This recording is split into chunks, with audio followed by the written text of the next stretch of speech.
Good morning, family and friends. My name is Atohengbe, and this is my amazing wife, Ariel Atohengbe. And we're so grateful to Andrew and Patrick for the opportunity to give the charge entitled Rising Up to Plant Churches. Hope you've enjoyed the AMC so far, because we too have been inspired.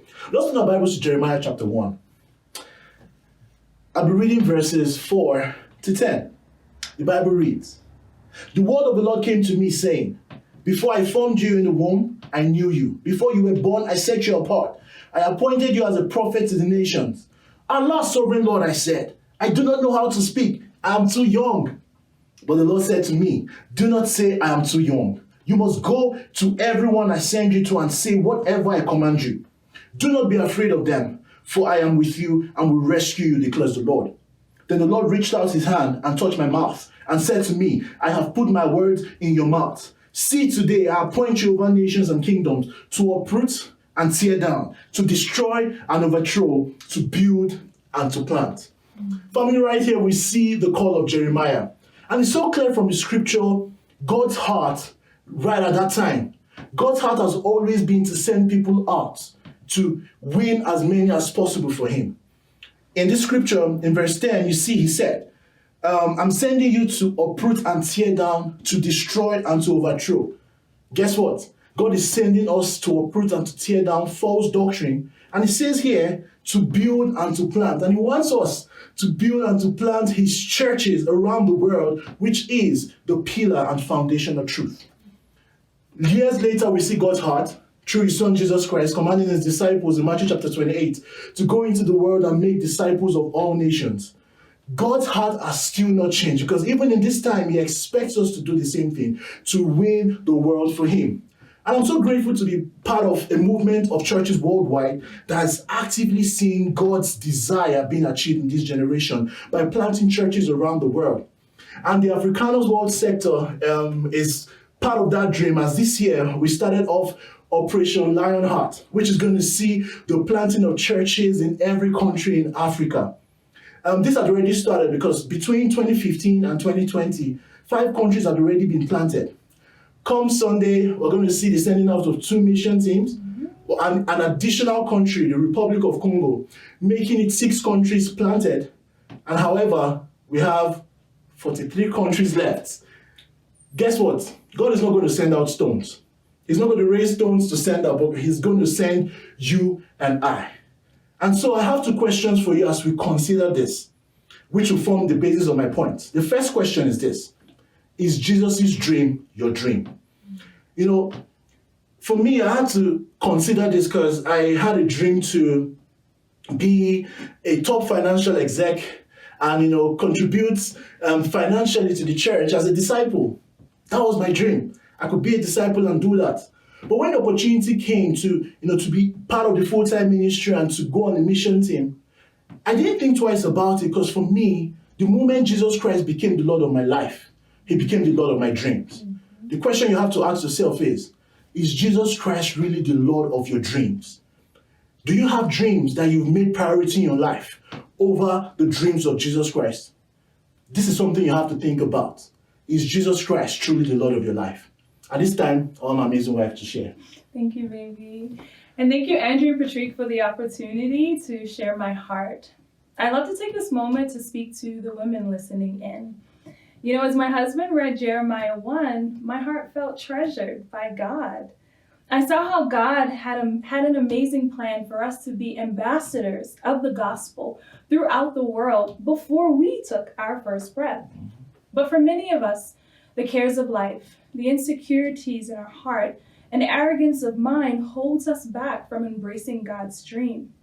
Instead of having the heart to go anywhere, do anything, and give up everything for God, we are selective of where we will go. Like, what's the weather like in the country that you want me to plant this church in? My hair doesn't do well in humidity.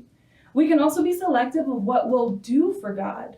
Like, I'll go on the mission team as long as I'm a Bible talk leader and as long as I'm on staff. We can also be selective about what we're willing to give up. Where do you want me to live? Who am I going to live with?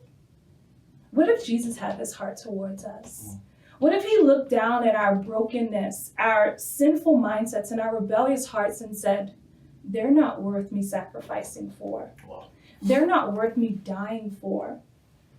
Where would we be today, ladies? You know, we're so blessed and privileged to not only be chosen, loved, and treasured by God, but to also have the opportunity to bring this heart-saving gospel to other women around the world.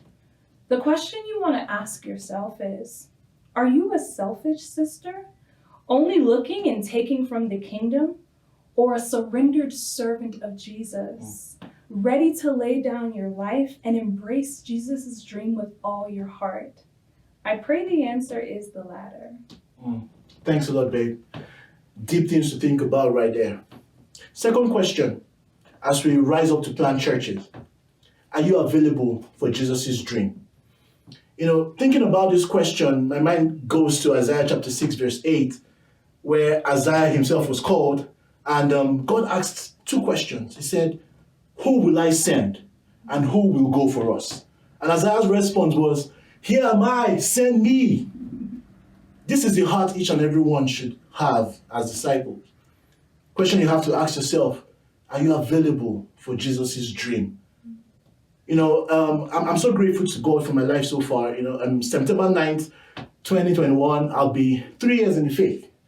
And in just this short while, God has given me the opportunity to be part of the full-time ministry, to be part of the Joburg mission team. Next year, my wife will be leading the team to Uganda to plant a church there. And after that, a year or a year and a half after that, God willing, we'll also be planting the Kenyan church, right? And that will be the pillar church for the whole of East Africa. I mean, I'm so grateful to God. And also, this was only possible because of the people God put in my life, the brothers, most especially Dr. Andrew Smelly. So grateful, bro, for just how you've helped me grow this far. But in spite of all this wouldn't have been possible if I didn't make myself available for God's dream. Question you have to ask yourself is, are you making yourself more available for your dreams than you are for Jesus' dreams? Deep question to think about. Because as I said before, if Jesus Christ is the Lord of your life, then he should be the Lord of your dreams. At this time, I want my wife to share. Thanks, baby. In order to be available, we have to be equipped to work mentally, physically, and spiritually. Currently, you can ask the leaders around you what they feel you need to work on in order to be ready to serve on a mission field. You want to identify the character flaws within yourself that could hinder you from being your best as you're working for God. You want to ask questions like, do you trust God fully? Are you impatient? Are you easily led? Do you follow instructions? You know, these are just a few questions that can help you check your heart. You also want to ensure that you're healthy, you know, working out so that you have energy. Because on the mission field, you are like on the go, sharing your faith, walking up and down the roads, and you want to be prepared for that. You also want to ensure that you don't have any debt that could hold you back from going on the mission field, should you be called. And in regards to where you will be sent, God will make that abundantly clear when it's time. Our job is to be ready when we are called. Are you ready? Thanks for letting me share. Thanks a lot, babe. I mean, deep things to think about. Family, all has been said. Remember this, we are Christ ambassadors on earth. God has given us the message of reconciliation to reconcile the world back to him. He's making an appeal through us. We are God's mouthpiece. And hence, to rise up to plant churches, we have to make Jesus' dream our dream and be available for his dream. And together, we would see the evangelization of Africa and this world in this present generation. We love you so much and we hope you've been inspired to rise up for God and to be available for his dream. Love you so much and to God be the glory.